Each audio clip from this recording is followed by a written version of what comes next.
दोस्तों, the economic times का इस रिपोर्ट पढ़ने के बाद आपका होश उड़ जाएगा। रिपोर्ट में क्या है? Mutual fund SIP stoppage ratio continue above 100% even in April. इसका मतलब पिछले महीने अप्रैल के अंदर अगर 100 लोगों ने न्यू एसआईपी स्टार्ट किया तो 100 लोगों ने अपना पुराना एसआईपी बंद किया। अगर आप इस रिपोर्ट को थोड़ा डिटेल्स में पढ़ेंगे तो आप देखेंगे कि association of mutual fund in India AMFI के डाटा के अनुसार अप्रैल में टोटल 51.29 लाख एसआईपी बंद हुआ एंड मार्च में ये नंबर था 53.38 लाख। तो अगर इस पूरे रिपोर्ट को एक ही लाइन में समझाया जाए तो इसका मतलब कि हर महीने जितने लोग न्यू एसआईपी स्टार्ट कर रहा है उससे ज्यादा लोग अपना एसआईपी बंद कर रहे हैं। बट ऐसा क्यों हो रहा है? क्यों मैक्सिमम लोग अपना एसआईपी बंद कर रहे हैं? आप सोच रहे होंगे इस टाइम खासकर पिछले 1.5-2 साल से मार्केट की हालत बहुत ही खराब है, लोगों को रिटर्न नहीं मिल रहा है, इसीलिए लोग अपना एसआईपी बंद कर रहे हैं। तो अगर आप यही सोच रखते हैं तो मैं आपको और एक रिपोर्ट दिखाऊंगा। आप इस डाटा को देखिए, इस चार्ट को देखिए। ये निफ्टी 50 रिटर्न लास्ट 20 साल का, ये हर महीने का रिटर्न यानी एसआईपी रिटर्न। इस टेबल में आप हर एक साल का एंड उस साल की हर महीने का जनवरी, फरवरी, मार्च इस तरह की हर एक महीने का रिटर्न देख सकते हैं एंड एंड में दाहिने तरफ आप उस साल की टोटल रिटर्न भी देख सकते हैं। अगर आप इस रिटर्न को एक पीरियड वाइज कैलकुलेट करेंगे, 1 साल, 2 साल, 3 साल, 5 साल, 7 साल, 10 साल इस तरह कैलकुलेट करेंगे तो आप देखेंगे कि लास्ट 1 साल में जिन लोगों ने निफ्टी 50 फंड में एसआईपी किया, इंडेक्स फंड में एसआईपी किया, उनको 17% रिटर्न मिला। लास्ट 3 साल में 14%, लास्ट 5 साल में 14%, लास्ट 7 साल में 15.5%, लगभग 15.5%, लास्ट 10 साल में 11%, लास्ट 13 साल में 13% एंड लास्ट 15 साल में लगभग 14% रिटर्न मिला। अब मैं आपको 2 सवाल पूछता हूँ, क्या एसआईपी करने वालों का लॉस हुआ किसी भी टाइम पीरियड में? चाहे 1 साल हो, 2 साल हो, 3 साल हो, 5 साल हो, 10 साल हो, 15 साल हो, किसी भी टाइम पीरियड में लॉस हुआ? बिल्कुल नहीं। सेकंड सवाल, क्या ये एसआईपी का रिटर्न हमारे देश की इन्फ्लेशन से ज्यादा है? इन्फ्लेशन का मतलब महंगाई। हमारे देश में महंगाई 6 से 7%, एसआईपी का रिटर्न उससे 2 गुना है। क्या एसआईपी का रिटर्न एफडी से ज्यादा है? ऑब्वियसली है। हमारे देश में एफडी का रिटर्न 6% के आसपास और एसआईपी का एवरेज रिटर्न 12 से 13%, यानी एफडी से 2 गुना। क्या एसआईपी का रिटर्न किसी भी गवर्नमेंट स्कीम से ज्यादा है? 100% ज्यादा है। आप किसी भी गवर्नमेंट स्कीम का रिटर्न को चेक करिए, एसआईपी का रिटर्न उससे 1.5 से 2 गुना ज्यादा होगा ही होगा। इसका मतलब आप मेरे साथ एक बात पर जरूर सहमत होंगे कि एसआईपी वेल्थ क्रिएशन के लिए one of the best option है। तो फिर भी लोग अपना एसआईपी क्यों बंद कर देते हैं? इसका सिंपल आंसर, वो लोग एसआईपी बंद कर देते हैं जिन लोगों ने गलत तरीके से एसआईपी किया। अगर आप गलत तरीके से एसआईपी करोगे तो या तो आपको लो रिटर्न मिलेगा या फिर आपका लॉस होगा। बट जिन लोगों ने सही तरीके से एसआईपी करते हैं उन लोगों ने कभी भी अपना एसआईपी बंद नहीं करते हैं। अगर आप सही तरीके से एसआईपी करोगे तो आपका लॉस नहीं होगा। उसके लिए मैं आपको लास्ट 20 साल की रिटर्न का प्रूफ दिखाया। जिन लोगों ने सही तरीके से एसआईपी किया उनको लॉस नहीं हुआ। आज इस वीडियो में मैं आपको एसआईपी करने का सही तरीका point wise step by step बताऊंगा। मैं आपको 3 स्टेप में बताऊंगा कि एसआईपी करने का सही तरीका क्या होना चाहिए। अगर आप सच में एसआईपी के थ्रू वेल्थ क्रिएट करना चाहते हो, अमीर बनना चाहते हो, तो आप इस वीडियो को एंड तक जरूर देखिए। मैं आपको 100% गारंटी के साथ कहता हूँ कि इस वीडियो को देखने के बाद आपको एसआईपी के बारे में एक ट्रू नॉलेज मिलेगा। तो आइए सही तरीके से एसआईपी करने का 3 स्टेप को हम एक के बाद एक डिस्कस करते हैं। राइट वेज में एसआईपी करने का फास्ट तरीका कि एसआईपी स्टार्ट करने से पहले आप आपका एसआईपी अमाउंट डिसाइड करो। आप एसआईपी के लिए एक ऐसा अमाउंट सेट करो जो अमाउंट किसी भी सिचुएशन में आप डाल पाओगे, चाहे कुछ भी हो जाए। आप जो अमाउंट सेट किया एसआईपी के लिए उससे कम अमाउंट नहीं डालोगे या फिर आप आपका एसआईपी बंद नहीं करोगे, बिकॉज एसआईपी का ताकत ही है कंपाउंडिंग। और कंपाउंडिंग जब आप डिसिप्लिन के साथ कंटिन्यूअसली डालते रहोगे आपका अमाउंट, तब जाकर काम करती है। इसलिए आप एसआईपी स्टार्ट करने से पहले खुद को कमिट करो कि चाहे कुछ भी हो जाए मैं हर महीने इस अमाउंट को इन्वेस्ट करूंगा। आप आपके इनकम के हिसाब से एंड आपका जो मंथली खर्चा उस हिसाब से ये एसआईपी अमाउंट को सेट करिए। एग्जांपल के लिए मान लो कि आपका मंथली इनकम 20,000। अगर आप एक्सपर्ट्स की बात मानेंगे तो आपको इनकम का 10% इन्वेस्ट करना चाहिए। अगर उस हिसाब से देखा जाए आपका इनकम 20,000 का 10% यानी 2,000 रुपया। क्या आप 2,000 रुपया हर महीने हर हाल में डाल सकते हैं? मुझे तो ये इम्पॉसिबल लगता है, बिकॉज आपका इनकम लो, जब आपका इनकम लो होता है किसी एक महीने में किसी कारण ज्यादा खर्च होने पर आपके पास इन्वेस्ट करने के लिए ज्यादा कुछ बचता नहीं है। इसलिए 20,000 में ₹2000 कमिट करना इन्वेस्ट करने के लिए, ये मुझे थोड़ा बेवकूफ़ी लगता है। बट आप 5% यानी ₹1000 कर सकते हैं, क्योंकि जब आपका इनकम 20,000 है तो आप हर महीने सैलरी आते ही एट फर्स्ट ₹1000 इन्वेस्ट कर दीजिए। मेरा कहने का मतलब सिंपल है, आप आपका इन्वेस्टमेंट अमाउंट, एसआईपी अमाउंट जो आप सेट करना चाहते हैं, वो आप अपनी इनकम एंड एक्सपेंडिचर को कैलकुलेट करिए एंड उस हिसाब से डिसाइड करिए, और एक ऐसा अमाउंट डिसाइड करिए, खुद को कमिट करिए कि चाहे कुछ भी हो जाए ये अमाउंट मैं डाल पाऊंगा। मैं फिर भी रिपीट कर रहा हूँ, अगर आप एसआईपी से एक अच्छा खासा वेल्थ क्रिएट करना चाहते हैं, अमीर बनना चाहते हैं, तो आपको कंटिन्यूअसली इन्वेस्ट करना होगा और आपको कमिटमेंट के साथ इन्वेस्ट करना होगा, तभी जाकर आपको कंपाउंडिंग का फायदा मिलेगा। राइट वेज में एसआईपी करने का second step and most important step, आप इस स्टेप को ध्यान से समझिए। एसआईपी स्टार्ट करने से पहले आप आपका पर्पस यानी गोल डिसाइड करिए एंड उस गोल के हिसाब से आप अपना एसआईपी अमाउंट डिसाइड करिए। ये बहुत बहुत इंपॉर्टेंट स्टेप है। मैक्सिमम लोग, जो लोग एसआईपी बंद कर देते हैं, वो इस जगह में ही गलती करते हैं, बिकॉज लोगों के पास एसआईपी करने का एक सही पर्पस, सही गोल नहीं होता है। उनको नहीं पता कि वो एसआईपी अमाउंट को कहाँ लगाना चाहते हैं या फिर किस पर्पस के लिए वो एसआईपी कर रहा है, इसलिए उनको जब मन करता है तब एसआईपी बंद कर देते हैं। ये गोल एंड गोल के हिसाब से अमाउंट कैसे सेट करना है वो मैं आपको प्रैक्टिकली दिखाऊंगा। मान लो कि आप 25 साल बाद एक घर खरीदना चाहते हैं या फिर फ्लैट खरीदना चाहते हैं, ये तो हो गया आपका गोल। एट प्रेजेंट एक मिडिल क्लास घर या फ्लैट का कॉस्ट लगभग 50 से 70-75 लाख के आसपास। ये आपके सिटी में अलग हो सकता है, आप उस हिसाब से गोल डिसाइड करिए। मैं इसको एवरेज 60 लाख मान लेता हूँ। आपको एक चीज ध्यान में रखना होगा, अगर आज आप फ्लैट खरीदने जाओगे तो आपको 60 लाख देना होगा, बट 25 साल बाद यही सेम फ्लैट का कॉस्ट आज की दाम के तुलना में ऑब्वियसली ज्यादा होगा। तो आपको कैसे पता चलेगा कि 25 साल बाद इस फ्लैट का कॉस्ट कितना हो सकता है? उसके लिए आपको ये इन्फ्लेशन कैलकुलेटर पर जाना होगा। आप गूगल पर सर्च करिए इन्फ्लेशन कैलकुलेटर, आप किसी भी एक कैलकुलेटर को ले सकते हो कैलकुलेट करने के। हर एक कैलकुलेटर में एक कैलकुलेशन प्रोसेस सेम है। आपको एट फर्स्ट एक करेंट कॉस्ट यानी एट प्रेजेंट जो कॉस्ट है वो डालना होगा। मैंने at present cost 60 lakh decide किया, और इन्फ्लेशन रेट, इंडिया में जो इन्फ्लेशन रेट ये हर एक सेक्टर में अलग है, बट एवरेज इन्फ्लेशन रेट 6 से 7%। मैंने यहाँ 6 नहीं 7%, थोड़ा ज्यादा लिया। और थर्ड टाइम पीरियड, आप कितने साल में एक गोल अचीव करना चाहते हैं, आप कितने साल बाद घर खरीदना चाहते हैं, 25 ईयर्स। तो आप देख सकते हैं ये हुआ आपका फ्यूचर कॉस्ट 3,25,00,000। यानी आज जो फ्लैट या घर का कॉस्ट 60 लाख, वो 25 साल बाद लगभग 3,25,00,000 हो जाएगा। तो आपका जो एसआईपी अमाउंट होगा वो 60 लाख वेल्थ क्रिएशन के लिए नहीं, वो 3,25,00,000 के लिए होना चाहिए। वो आप कैसे कैलकुलेट करेंगे? इसके बाद आपको जाना होगा एसआईपी कैलकुलेटर। आप फिर से किसी भी एक कैलकुलेटर को यूज कर सकते हैं, मैं यहाँ ग्रो का यूज कर रहा हूँ। आपको at first time period select करना होगा, कितने साल के लिए आप इन्वेस्ट करना चाहते हैं, 25 ईयर्स। और उसके बाद रेट ऑफ रिटर्न सिलेक्ट करना होगा। मैंने यहाँ 12% ही रखा, क्योंकि एक एवरेज रिटर्न है, बहुत ही आसानी से मिलता है। और मंथली अमाउंट आप इस अमाउंट को देखकर सिलेक्ट करेंगे, टोटल वैल्यू को देखकर सिलेक्ट करेंगे। आपका गोल कितने का है? 3,25,00,000। तो यहाँ अगर आप 25,000 पर मंथ इन्वेस्ट करेंगे तो आप 4,25,00,000 तक पहुंच सकते हैं। तो हम हमारे गोल के हिसाब से एसआईपी अमाउंट को थोड़ा घटाएंगे, मैं 20,000 करूंगा। अगर आप आपका मंथली इन्वेस्टमेंट यानी एसआईपी अमाउंट 20,000 करेंगे तो आप देख सकते हैं कि आपका टोटल वैल्यू 25 साल बाद होगा 3,40,00,000। ये हुआ आपके गोल के हिसाब से राइट एसआईपी अमाउंट। आप कहेंगे कि हमारा गोल तो 3,25,00,000 का है, तो हम 3,40,00,000 के लिए क्यों इन्वेस्ट करेंगे? देखिए, जब आप विथड्रॉ करेंगे ये टोटल अमाउंट को, तो आपको कुछ अमाउंट टैक्स देना होगा, जैसे कि कैपिटल गेन टैक्स फिलहाल 12.5% चल रहा है, इसलिए आपको थोड़ा ज्यादा अमाउंट टारगेट करना चाहिए। तो अगर आप 25 साल बाद एक घर खरीदना चाहते हैं या फिर फ्लैट खरीदना चाहते हैं जिसका कॉस्ट एट प्रेजेंट 60 लाख है, तो उस टाइम आपको कितना अमाउंट चाहिए? 3,25,00,000। और उस हिसाब से आपको कितना अमाउंट इन्वेस्ट करना होगा? हर महीने 20,000। यहाँ हो सकता है आपके साथ, इवन मैक्सिमम लोगों के साथ एक प्रॉब्लम हो सकता है आज आपका इनकम इतना ज्यादा नहीं है कि आप हर महीने 20,000 अमाउंट डाल सकते हैं। तो आप क्या करेंगे? क्या आप घर नहीं खरीद सकते हैं या फिर आप आपका गोल अचीव नहीं कर सकते? ऑब्वियसली कर सकते हैं।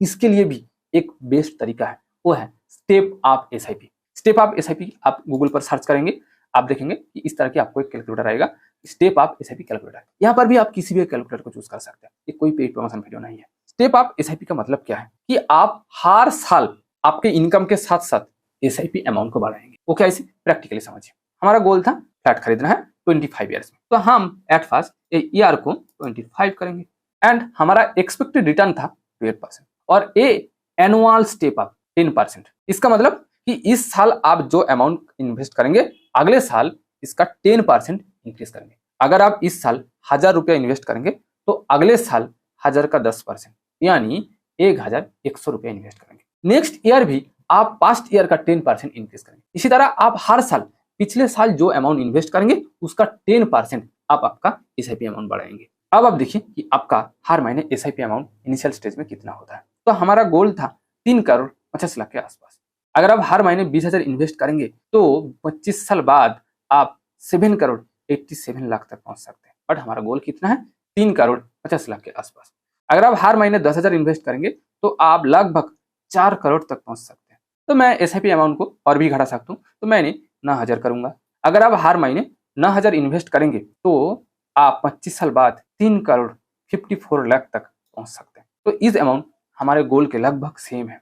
तो अगर आप 25 साल बाद एक घर या फ्लैट खरीदना चाहते हैं जिसका वैल्यू आज 60 लाख है तो आपको हर महीने 9,000 रुपया इन्वेस्ट करना होगा 10% स्टेप अप एसआईपी के साथ। बट अगर आप सिंपल एसआईपी करना चाहते हैं तो आपको सेम गोल को अचीव करने के लिए आपको हर महीने 20,000 इन्वेस्ट करना होगा। और ये सिर्फ घर के लिए नहीं, हर एक गोल के लिए आप इस तरह की एक प्रॉपर प्लानिंग करिए एंड उस हिसाब से आपका एसआईपी अमाउंट सेट करिए। मैं आपको और एक एग्जांपल दिखाता हूँ। मान लो कि आप 10 साल बाद एक कार खरीदना चाहते हैं और आज उस कार का कॉस्ट 15 लाख है। कार का इन्फ्लेशन रेट थोड़ा कम होता है तो मैंने 6% सेट किया। तो आप देख सकते हैं आज जिस कार का वैल्यू 15 लाख, 15 ईयर बाद वही सेम कार का प्राइस होगा लगभग 36 लाख। तो आपका एसआईपी अमाउंट किस हिसाब से सेट करना चाहिए? ये 15 लाख के हिसाब से नहीं, 36 लाख के हिसाब से सेट करना चाहिए। तो उसके लिए आप एसआईपी कैलकुलेटर पर जाएंगे और आप यहाँ at first time period set करेंगे एंड 12% आप देखेंगे। अगर आप हर महीने 10,000 इन्वेस्ट करेंगे तो 15 साल बाद वो होगा 47 लाख से ज्यादा। तो हमारा वैल्यू क्या था? हमारा वैल्यू तो 35 लाख। तो हम 7,000 करके देखेंगे। अगर आप 7,000 हर महीने इन्वेस्ट करेंगे तो 15 साल बाद आपको मिलेगा 33 लाख से थोड़ा ज्यादा। बट इससे हमें ज्यादा चाहिए तो इसीलिए हमारा अमाउंट 8,000 होना चाहिए। अगर आप 15 साल बाद एक कार खरीदना चाहते हैं जिसका वैल्यू आज 15 लाख है तो उसके लिए आपको कितना अमाउंट हर महीने इन्वेस्ट करना होगा? 8,000। ये सिंपल एसआईपी। अगर आप स्टेप अप एसआईपी करना चाहते हैं तो आप एट फर्स्ट यहाँ 15 year and 12% interest, 10% step up, annual step up. अगर आप हर महीने 5,000 रुपये इन्वेस्ट करेंगे तो 15 साल बाद आपको लगभग 41.37 लाख यानी लगभग 41 लाख ही मान सकते। यानी अगर आप एसआईपी करके 15 साल बाद एक कार खरीदना चाहते हैं तो आपको हर महीने 5,000 रुपया 10% स्टेप अप के साथ, एनुअल स्टेप अप के साथ इन्वेस्ट करना होगा, जहाँ से आपको एटलीस्ट 12% रिटर्न मिलना चाहिए। तो आप 15 साल बाद 41 लाख तक पहुंच सकते हैं और 15 साल बाद आपका कार का कीमत होगा 36 लाख के आसपास। यानी आप इजीली कार खरीदने के लिए जो गोल डिसाइड किया वो आप अचीव कर सकते हैं। मैं फिर से कह रहा हूँ कि आपका हर एक एसआईपी का एक सही पर्पस होना चाहिए, एक सही गोल होना चाहिए। अगर आपके पास एसआईपी करने के लिए कोई गोल नहीं है तो आप ज्यादा दिन तक एसआईपी नहीं कर सकते। आप किसी कारण उस एसआईपी को बंद करेंगे ही करेंगे। बट अगर आपके पास एक क्लियर गोल है तभी जाकर आप उस गोल को अचीव करने के बारे में सोचेंगे। इसलिए एसआईपी स्टार्ट करने से पहले आप एट फर्स्ट आपका एसआईपी का पर्पस यानी गोल डिसाइड करिए एंड उस गोल के हिसाब से आप इस प्रोसेस के थ्रू आपको हर महीने कितना अमाउंट एसआईपी करना चाहिए वो सेट करिए। अब चलते हैं थर्ड स्टेप पर। सही तरीके से एसआईपी करने का थर्ड स्टेप कि आपको एक सही फंड में एसआईपी करना चाहिए। मार्केट में बहुत सारे म्यूचुअल फंड है तो आपको कहाँ इन्वेस्ट करना है वो आप कैसे समझें। देखिए म्यूचुअल फंड कई प्रकार के हैं। इक्विटी म्यूचुअल फंड, डेब्ट mutual fund, gold mutual fund, silver mutual fund, bond mutual fund, hybrid mutual fund, इस तरह की कई सारे म्यूचुअल फंड। बट अगर आप नए हैं, आपको इन्वेस्टिंग के बारे में, शेयर मार्केट के बारे में ज्यादा कुछ नॉलेज नहीं है या फिर आपके पास टाइम नहीं है रिसर्च करने के लिए, मैं तो कहूंगा आप सिर्फ लार्ज कैप इंडेक्स फंड को ही पिक करिए। लार्ज कैप इंडेक्स फंड दो तरह की है, सेंसेक्स, निफ्टी 50। आप बहुत बारे सुने होंगे। निफ्टी 50 फंड का मतलब कि जिस फंड में देश की टॉप 50 कंपनीज है। अगर आप उस फंड में 100 रुपया इन्वेस्ट करेंगे तो आपका 100 रुपया टॉप 50 कंपनी में इन्वेस्ट होगा। और सेंसेक्स फंड का मतलब कि टॉप 30 कंपनी। अगर आप 100 रुपया इन्वेस्ट करेंगे तो वो 100 रुपया टॉप 30 कंपनी में इन्वेस्ट होगा। ये दो इंडेक्स का रिटर्न लगभग सेम है। आप इन दोनों में से किसी भी एक इंडेक्स फंड को पिक कर सकते हैं। बट यहाँ फिर भी एक प्रॉब्लम आता है, मार्केट में बहुत सारे इंडेक्स फंड है, ये निफ्टी 50 एंड सेंसेक्स फंड बहुत सारे। तो आप कैसे? उसके लिए आपको गूगल पर सर्च करना होगा ट्रिकरटैब। ये एक स्किनर है, ये बिल्कुल फ्री में ही आपको मिलेगा, ये किसी भी तरह का कोई पेड प्रमोशन वीडियो नहीं है। उसके बाद ये जो आप देखेंगे म्यूचुअल फंड स्किनर, आप इस पर क्लिक करेंगे और आपके सामने इस तरह की एक लिस्ट आएगा। मैंने आपको कहा कि अगर आपके पास नॉलेज नहीं है या फिर टाइम नहीं है तो आप निफ्टी 50 या सेंसेक्स फंड को पिक करेंगे। उसके लिए आपको ये इक्विटी ऑप्शन को टिक करना होगा। इक्विटी फंड का मतलब कि जिस फंड स्टॉक्स यानी शेयर में इन्वेस्ट करते हैं।